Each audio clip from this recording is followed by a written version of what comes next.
Inanunsyo ni Budget Secretary Amina Pangandaman kahapon na plano ng Department of Budget and Management o DBM na ilunsad sa lalong madaling panahon ang isang plataporma na maaaring maging sumbungan ng publiko kung may makitang anomalya o problema sa mga proyekto ng gobyerno.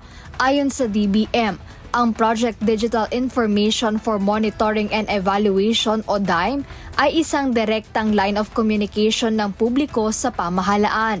Paliwanag ni Secretary Pangandaman, sa inisyatibang ito mabibigyan ang bawat Pilipino ng kapangyarihan na maging on-the-ground monitor sa mga proyekto sa iba't ibang lugar sa bansa.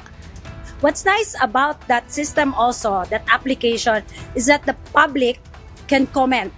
Pwede po nilang sabihin, makapag-login doon, pwede po nilang sabihin kung may mali sa reporting po namin sa gobyerno at saka kung meron po silang gustong idagdag doon sa mga proyekto na nakapost sa ating website. Dagdag pa ng kalihim na nais nilang palakasin ang pagtutulungan ng national government at ng publiko upang mas mabilis na makatugon sa mga problema o issue. Bukod dito, nabanggit ni Secretary Pangandaman na gagamit din sila ng ilang teknolohiya para sa monitoring, partikular na sa infrastructure projects.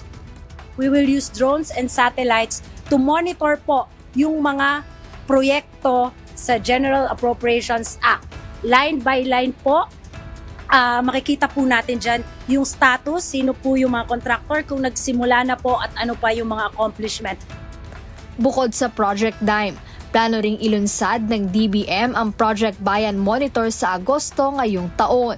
At ito naman ay magtatampok ng isang grading system na susuri sa paggastos ng budget sa bawat departamento. Jedne Resina, UNTV News and Rescue. Diyos ang aming sandigan, serbisyo publiko ang aming pinahahalagahan.